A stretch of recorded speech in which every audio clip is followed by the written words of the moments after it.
नमस्कार दोस्तों, अगर आप एक फ्रेशर सिविल इंजीनियर हो और जल्द ही साइट ज्वाइन करने वाले हो तो ये वीडियो आपके लिए बहुत ही इंपॉर्टेंट है। साइट पर जाने से पहले आपको कुछ बेसिक चीज़ें जरूर आनी चाहिए ताकि आप कॉन्फिडेंट फील करो और किसी के सामने ऑकवर्ड ना हो। दोस्तों, स्टेप बाय स्टेप मैं आपको सारी चीज़ें बताऊंगा। अगर आप हमारे चैनल पर नए हैं तो चैनल को सब्सक्राइब कर लीजिएगा और वीडियो को शेयर कीजिएगा अपने दोस्तों के साथ जो अभी ज्वाइन करने वाले हैं जॉब को। वीडियो थोड़ा लंबा होगा क्योंकि मैं हर एक चीज़ को पॉइंट बाय पॉइंट बताऊँगा जो आपके लिए ही बहुत ही इंपॉर्टेंट होगा।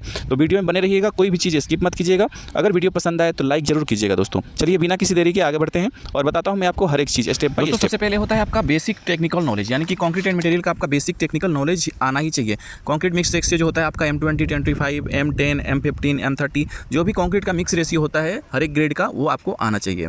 ग्रेड ऑफ कंक्रीट क्या होता है ये आपको जानना है। स्लम टेस्ट कैसे करते हैं, उसमें कौन कौन से इक्विपमेंट यूज होते हैं, क्यूब टेस्ट का प्रोसीजर क्या होता है ना, कैसे उस क्यूब को फिल करते हैं, सैंपल कैसे रेडी करते हैं, सीमेंट्स एंड एग्रीगेट की जो क्वालिटी होती है उसको चेक कैसे करते हैं। हर एक मटेरियल का जो टेस्ट प्रोसीजर होता है वो आपको आना ही आना चाहिए। ये सारी चीज़ें आप रेडी कीजिएगा। नेक्स्ट आपका रहेगा ड्राइंग रीडिंग, ये बहुत ही इंपॉर्टेंट है।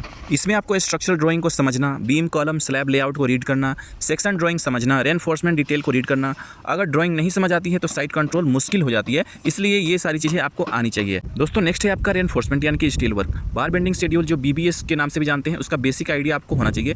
लैप लेंथ कितना होता है, डेवलपमेंट लेंथ क्या होता है, कवर ब्लॉक का इंपॉर्टेंट क्या होता है, बार स्पेसिंग कैसे चेक करते हैं, ये सारी जानकारी आप लेके ही साइट पे जाएं। दोस्तों आपको एडवांटेज मिल सकता है अगर आपको सिस्टम का बेसिक नॉलेज है, जैसे MS एक्सेल आता हो आपको, ऑटोकैड आता हो, IS कोड का बेसिक आइडिया हो आपको, और साथ ही साथ कंस्ट्रक्शन मिस्टेक और उनके सॉल्यूशन, जो भी कंस्ट्रक्शन साइट में मिस्टेक होते हैं, अगर मिस्टेक हो गया तो उसका क्या सॉल्यूशन हो सकता है या मिस्टेक होने से पहले हम क्या कर सकते हैं जो मिस्टेक ना हो, है ना।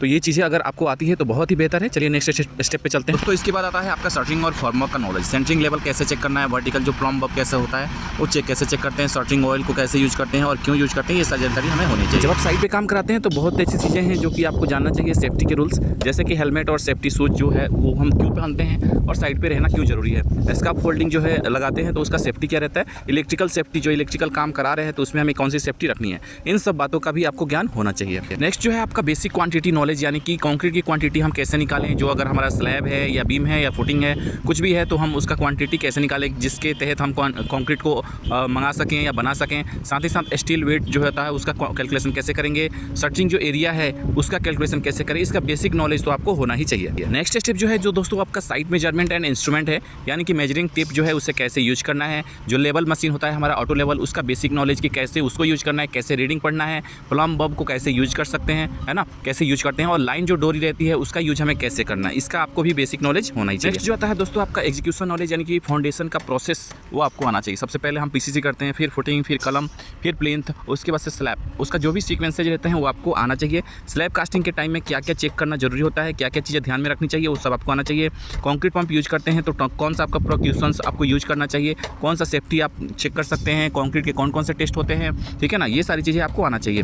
इसके बाद चलते हैं दोस्तों नेक्स्ट स्टेप पे, ये जो हमारा है साइट मैनेजमेंट एंड स्किल्स। दोस्तों इस पार्ट में आता है कि लेबर को हमें कैसे हैंडल करना है, कॉन्ट्रैक्टर से बात करना है, किस किस टाइम पे बात करना है और क्या क्या चीज़ें उसके साथ कोऑर्डिनेशन में रखना है। डेली प्रोग्रेस रिपोर्ट को आपको बनाना ही है और साथ ही साथ मटेरियल स्टॉक को मेंटेन करना है। साइट पे जो भी मटेरियल आ रहा है उसको आपको मेंटेन करना है और जो डेली जो भी आपका काम हो रहा है, यानी कि DPR जिसको डेली प्रोग्रेस रिपोर्ट बोलते हैं, वो भी आपको बनाना आना चाहिए। नहीं आता है तो आप साइट पे जाएंगे तो जरूर सीख लेंगे, ठीक है। 1 से 2 दिन का अंत में मेरा यही एडवाइस रहेगा दोस्तों। जैसे हम कॉलेज में पढ़ाई करते हैं तो ज़्यादातर फोकस हमारा थ्योरी पे रहता है, थ्योरेटिकल नॉलेज पे रहता है, प्रैक्टिकल कभी कभी हम करते हैं, लेकिन असली जो हमारा एग्जाम होता है वो हमारा साइट पे होता है। साइट पे जब भी आप जा रहे हैं तो आपको कॉन्फिडेंट होना है, ऑब्जर्व करना है जो भी चीज़ें हो रही है, साथ ही साथ सीनियर जो होंगे आपके उनसे सीखना है, ठीक है।